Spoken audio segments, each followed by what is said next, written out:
Hello, bachcho. Let's read the question. Consider the following statement with which one or more fill in the blanks. तो नीचे जो है हमें statement दिया है उसमें जो है फिल इन द ब्लैंक्स है जैसे ए बी सी डी और इसे हमें फिल करना है ओके सो देखिए repeated activation of muscle can lead to accumulation of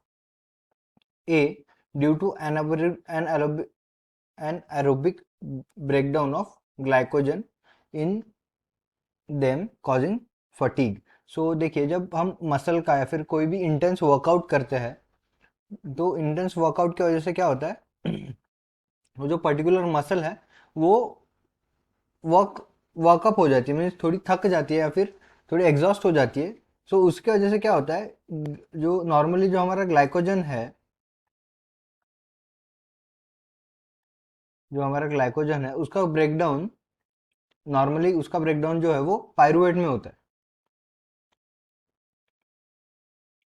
okay but oxygen की कमतरता सो यहाँ पे जैसे बोला है उन्होंने एनारोबिक ब्रेकडाउन सो तब क्या होता है ग्लाइकोजन जो है ऑक्सीजन की कमतरता है फिर एनारोबिक कंडीशन में लैक्टिक एसिड में कन्वर्ट होता है जिससे कि है ऑक्सीजन भी जो एटीपी एनर्जी है वो भी कम मिलती है हमें सो यहाँ पे क्या एनारोबिक ओ टू नहीं होने की वजह से ओ टू नहीं होने की वजह से जो है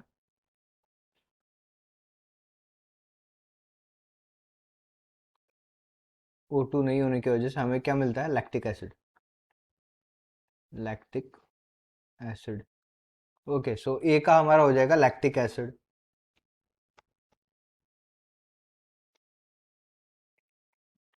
लैक्टिक एसिड फिर उसके बाद आता है option second statement the globular head of meromyosin is an active ATPase enzyme and has binding site for B and active site for A so जो मेरोमायोसिन का देखिए हम अगर मैं निकालूँ सो ये होता है एक मेरोमायोसिन का हेड ओके और ये उसकी होती है टेल और ये उसको इंटेंगल होके दूसरा मेरोमायोसिन होता है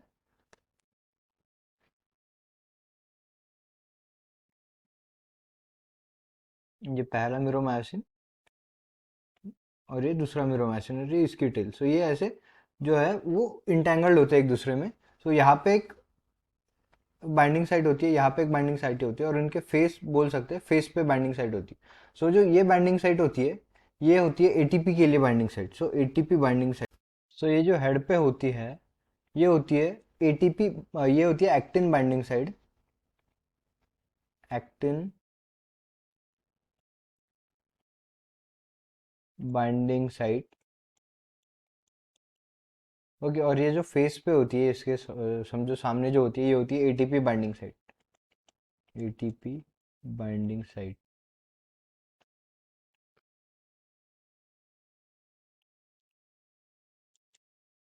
बाइंडिंग साइट सो बी जो है हमारा हो जाएगा एटीपेज एंजाइम के लिए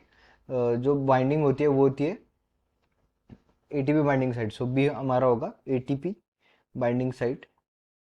किसको बाइंड करता है वो एटीपी को बी हमारा होगा एटीपी ओके फिर आता है हमारा एंड एक्टिव साइट फॉर दूसरी एक्टिव साइट किसके लिए होती है सो सी हमारा हो जाएगा एक्टिन बाइंडिंग साइट सो दूसरी होती है एक्टिन के लिए ठीक है फिर उसके बाद डी आता है हमारे पास वो बोलता है the centre part of thick filament not not overlapped in by thin filament is called H so जो सेंट्रल पार्ट होता है थिक फिलामेंट का जिसपे कि थिन फिलामेंट ओवरलैप नहीं करता है उसे क्या बोलते हैं so, उसे जो बोलते हैं वो बोलते हैं आई उसे बोला जाता है एच जोन उसे बोला जाता है एच जोन वैकेंट बैंड होता है जिसकी जिसपे कि ओवरलैपिंग नहीं होती थिन फिलामेंट की बस थिक फिलामेंट का सेंट्रल पार्ट होता है सो डी का हो जाएगा एच जोन जो अगर हम अभी आंसर की बात करें तो हमारा इस क्वेश्चन का आंसर हो जाएगा बी का एटीपी सी का एक्टिन और डी का एच जोन सो इस क्वेश्चन का आंसर होगा option c I hope you understand the explanation all the best